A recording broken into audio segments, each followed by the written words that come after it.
Welcome to A.U.M. Ask Us Marketing. I'm your host, Callie Fedosinko. I am the founder of Savvy Advisor Marketing, a digital marketing agency developed to build relationships, people, between financial advisors and their target audience. We use data to create websites, online content, and advertising. We build relationships first and grow numbers second. And you can learn more about me and Savvy Advisor Marketing by scanning this QR code. Our episode today is brought to you by the Financial Planning Association, otherwise known as the FPA. And if you're not already watching this on the FPA's channel, I highly encourage you to scan this QR code and get involved because the FPA has a great resource center providing education, support, and networking opportunities for financial advisors just like you. Okay, today let's talk about when a prospective client searches for your firm online, one of the first things that they'll see isn't your website, it's your reviews.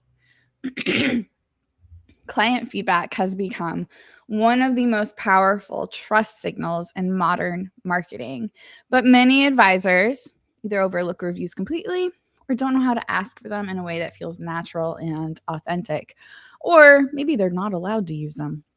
So, in this episode, I'm diving into how client reviews can strengthen your online reputation, build credibility with prospects, and support your marketing efforts in ways traditional advertising just can't.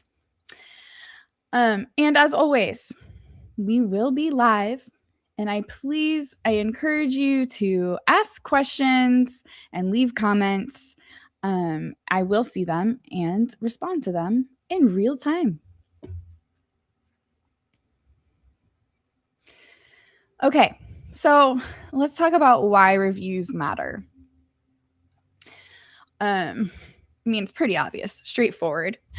How many of you shop on Amazon and choose your product based on the reviews, the 5 stars? Do they have 5 stars, 4 stars? If it's under 3, I'm not buying. It's just how we operate now, especially shopping online when you can't see, touch, and feel the product. Same thing goes for financial advisors now. Now, of course, as I have stated, we are really big at Savvy Advisor Marketing about building the relationships because that's really what separates you from a robo advisor. So, lost my train of thought.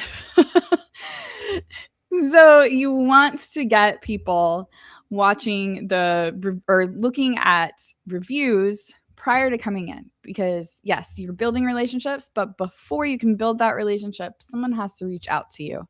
And they're deciding if they're going to reach out to you based off of the trust that they feel. Can they trust you? Are you going to manage their money? And one of the first places to check that is with client reviews. So client reviews have become so important for this reason. And as I'm sure you've noticed when you search in Google, some of the first things that pop up are not websites if it's a service that you're looking for. It's the local service providers and their Google business listing.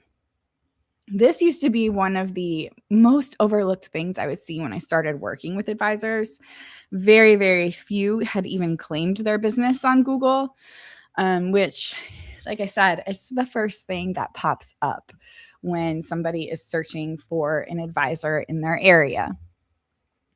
So that being the case, I have seen that trend change quite a bit. A lot more advisors are claiming their business page, which obviously is great.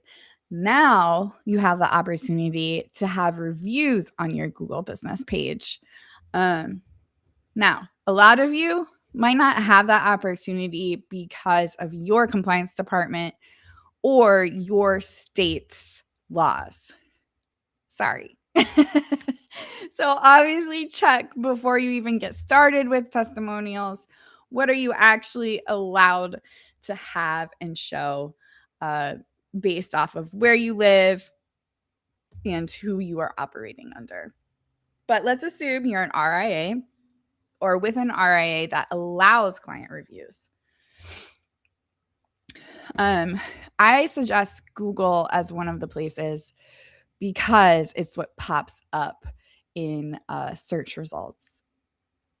So this is the first impression that somebody is getting of your business. Can I trust you? What are you offering?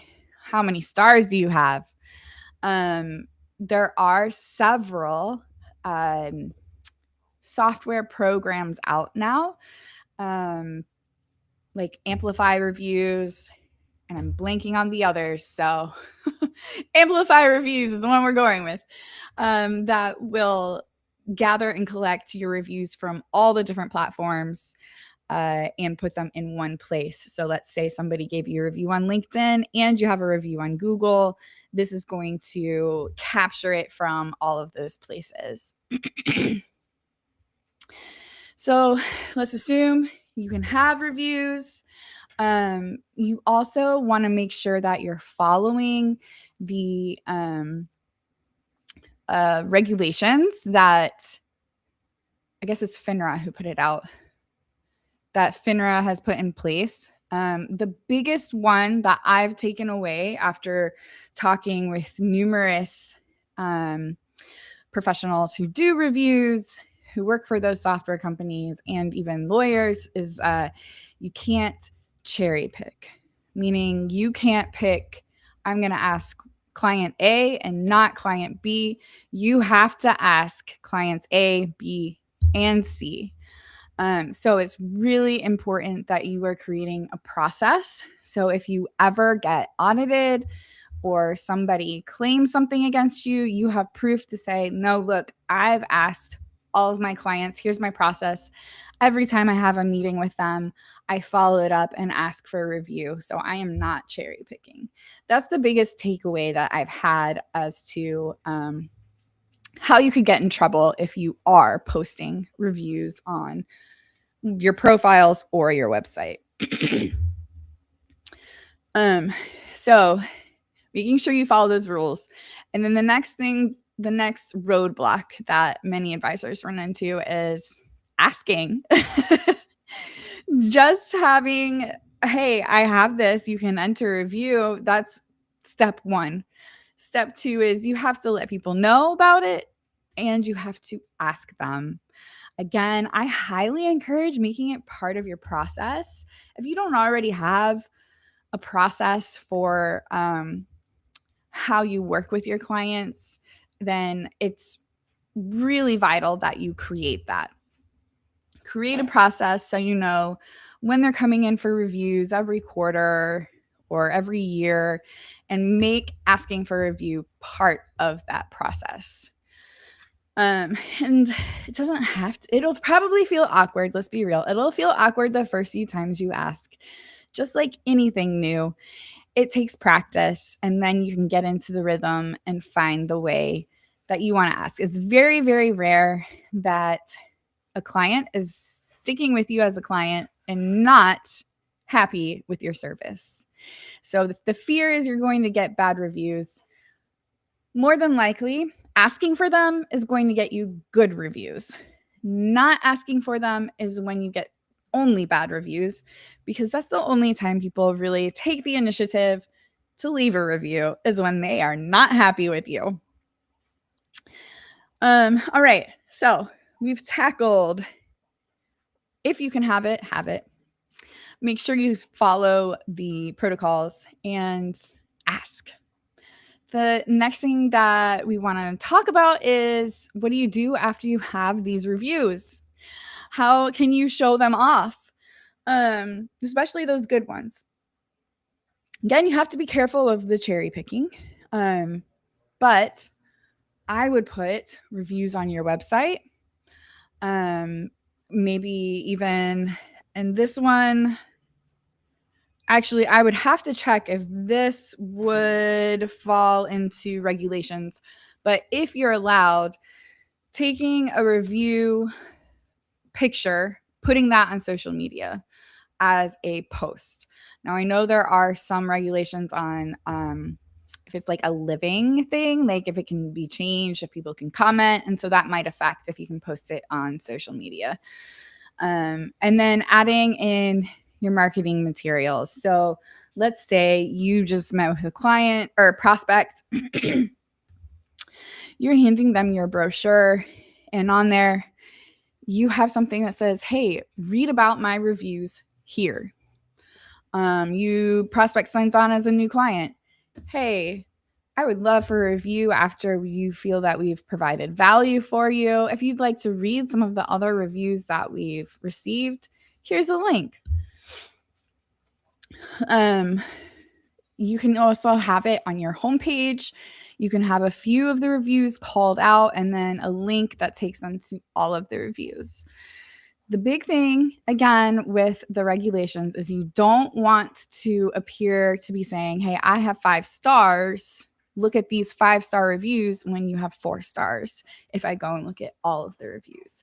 So as long as there's no misleading, you should be in the clear there. Again, check with your compliance department to make sure. There are a lot of opportunity with the reviews. In fact, next week, we're going to have somebody on who has done some videos with some clients where they talked about their experience and their story. Now, this is more of a testimonial versus a review, and I'll explain that in a moment. But from this testimonial video, they've gotten more clients because it just, people connect on an emotional level when they hear somebody's story. And once you connect on an emotional level, you're highly more likely to be working with that person, assuming it was a good emotion. Now, testimonials versus reviews. Reviews, you're leaving stars. You're saying, hey, my experience was great. Testimonial, you're describing your experience. You're getting on and you're saying, this is what happened. This is how they helped me. This is how I saw the value versus I worked with them and they provided value. You should look at working with them too. Hopefully you see the difference there. Testimonials, I feel, are best delivered in video if you can get the client to agree to being on video, which is, that can be a little intimidating. If they don't want to be on video, there are other ways around that. You can do written. You could do audio, but I haven't seen many audio reviews that don't have video. So personally, I would recommend either a written review or a video review. Next is finally managing that online reputation. I know there's fears like, hey, if I turn on reviews, I can't control who's going to leave one. What if my competitor leaves a nasty comment? I don't know why anyone in this industry would do that, but it's a possibility.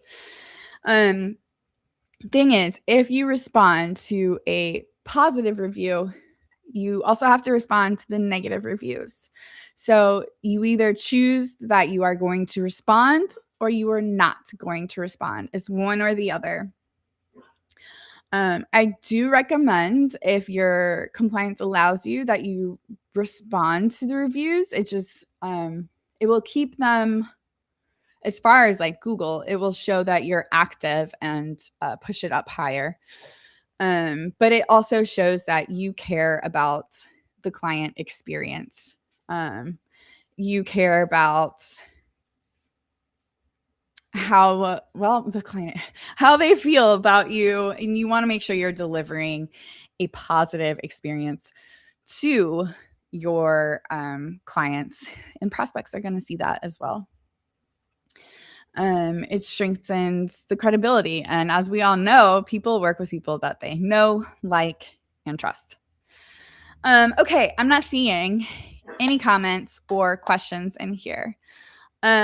Just laying out about client reviews, what our take is on it. The next 3 weeks, we'll be having guests on. Like I said, next week, we have a guest who's going to be talking about the testimonial video that they released that brought in clients.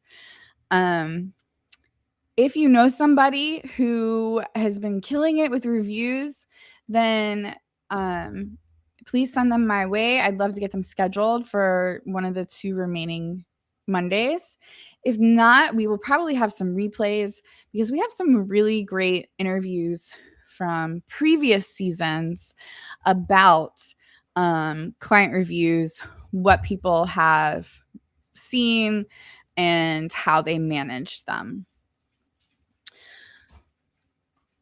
All right. Thank you, everybody, for joining. If you had any questions that you haven't asked, because nobody asked me any questions, in the live stream, you can always scan this QR code, ask me one-on-one in a call together. And as I said, join us next week because we will be talking to an advisor who had a video testimonial and was highly successful. And I'd love for you to hear that story. So make sure to join us next month.